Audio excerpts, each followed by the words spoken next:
रहती नाम सबरी, कहत सब चाहत टहल साधु, तन न्यूनताई है।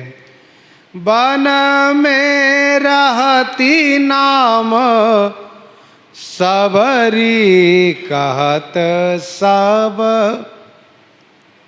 वन में रहती हैं, सब इनको सबरी कहते हैं, इनका नाम सबरी नाम लेते हैं। चाहत टहल साधु, साधु की टहल माने सेवा चाहती हैं। तन न्यूनताई है, परंतु शरीर की न्यूनता है, शरीर नीच जाति में पैदा हुआ है। साधु बाबा कर्मकांडी होते हैं, कैसे सेवा करूं। लेकिन ध्यान रहे, जिनके मन में सेवा भाव है उनको सेवा मिल जाती है, जिनके मन में सेवा भाव नहीं उनको सेवा नहीं मिल सकती। सेवा भजन है ये, भज सेवायाम धातु से। वन में रहती है। श्री सबरी जी के पूर्व जन्म की कथा इस प्रकार की है।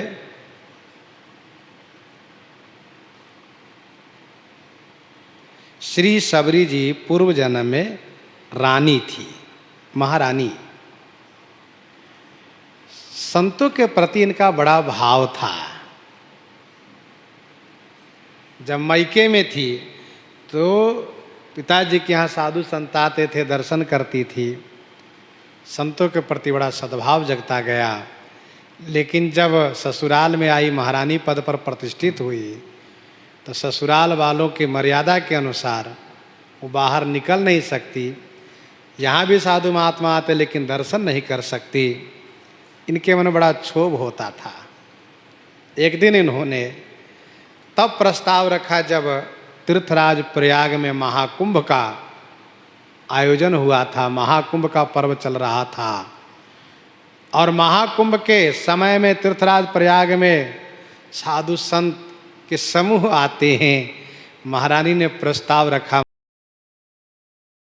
महाराज से, महाराज तीर्थराज प्रयाग में संगम में स्नान करना चाहिए। सभी तीर्थों के राजा हैं तीर्थराज प्रयाग, जीवन धन्य होता है, संतों के दर्शन होते हैं। महाराज ने इनके प्रस्ताव को स्वीकार किए, सारी व्यवस्था की है।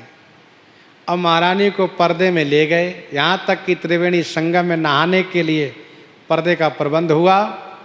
कोई देखे ना, कोई देखे ना। इसका 3-4 कारण है। एक तो कारण यह है कि वो रूपवती हैं, दूसरा कारण यह है कि वो रानी है, तीसरा कारण यह है कुल की मर्यादा है। इसीलिए वह बाहर जा नहीं सकती, राज परिवार की मर्यादा। संतों का दर्शन नहीं हुआ, बहुत मन में कष्ट हुआ, ग्लानि हुई। रानी पना को उन्होंने धिक्कारा और तीर्थराज प्रयाग से मांग किया, हे तीर्थों के राजा तीर्थराज महाराज प्रयाग, सुना है कि आपके यहाँ आने वाले सभी के मनोरथ पूरे होते हैं।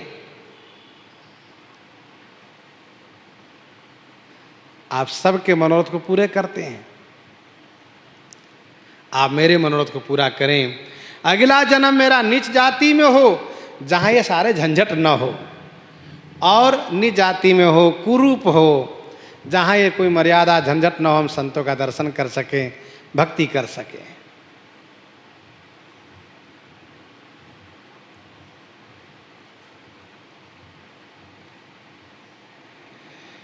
परिणाम स्वरूप दूसरे जन्म में सबरी आप ही बनी है महारानी। सबर जाति में जन्म होने से सबरी नाम से विख्यात हुई है। अब नाम चाहे जो रहा हो, जंगल में जंगली नाम, लेकिन सबरी नाम से इनकी प्रसिद्धि है। दूसरी कथा यह है, एक ब्राह्मण दंपति वानप्रस्थ आश्रम में रह करके साधना कर रहे थे। और ये इन्होंने निर्णय किया कि अपना पूरा जीवन, गृहस्थी जीवन भी हम वहीं जंगल में बिताएंगे। बड़े कर्मकांडी थे ब्राह्मण। कहीं बाहर गए थे, बाहर से आए तो कहा देखो, अपनी पंडिताइन से कहा कि देखो मुझे बड़ी जोर की भूख लगी है, मुझे जल्दी से भोजन कराओ। और उन्होंने आनंद फानंद में तुरंत पानी दिया, भोजन दिया। और जैसे भोजन करने लगे पंडित जी, तैसे बच्चे की रुदन की आवाज़ आई। श्री राम रसिकावली में वर्णन है। पंडित जी ने पूछा ये बच्चा किसका है जो रो रहा है? तो पंडिताइन ने कहा ये आपका बच्चा है। कब जन्म हुआ उसका? कहा आज ही जन्म हुआ सुबह। अब तो पंडित बिगड़ पड़े। पंडित जी बिगड़ गए। क्यों? तुम्हारी मति मारी गई। तुमने अशुद्धि अवस्था में, क्योंकि जैसे कि जन्म का शौच होता है, जन्म और मरण दोनों का शौच मना अपवित्रता आती है। जन्म में भी अपवित्रता एक आता है, अशुद्धिकरण, अशुद्धि आ जाती है, और मरण में भी। तुमने मुझे भोजन पानी करा करके मेरे धर्म को भ्रष्ट कर दिया।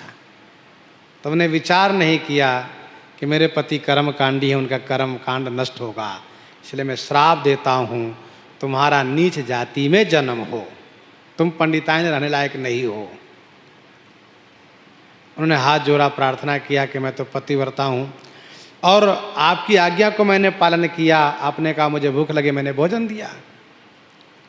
तब उनका क्रोध ठंडा हो चुका है, तो उन्होंने कहा जाओ तुम निज जाति में जन्म लोगी, जहाँ रहोगी वहाँ पर भगवान के भजन करना, भगवान तुम्हारे यहाँ आएंगे और तुम्हारी महिमा को बढ़ा देंगे।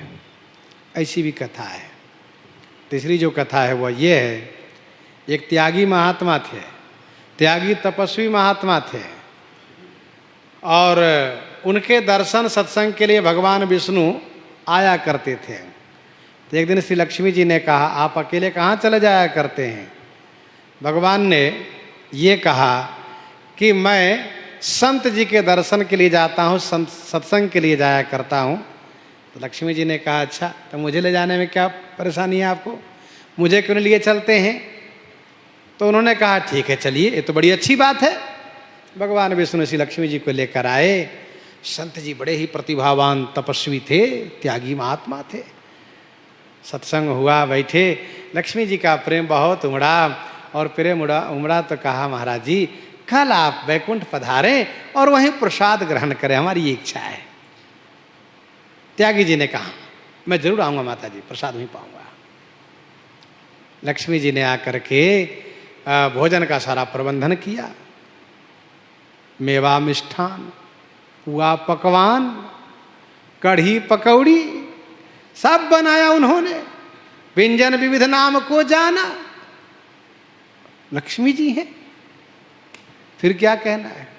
त्यागी जी आए, समय से पधारे, हाथ पांव धो करके पीढ़ा पर बैठे।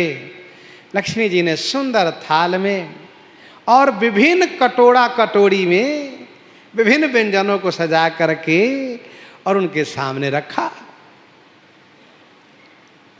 त्यागी जी ने जब कढ़ी भात को देखा तो बड़बड़ाने लगे।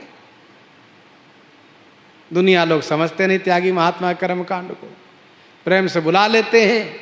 बताओ हम इनके हाथ के कच्ची भोजन नहीं पा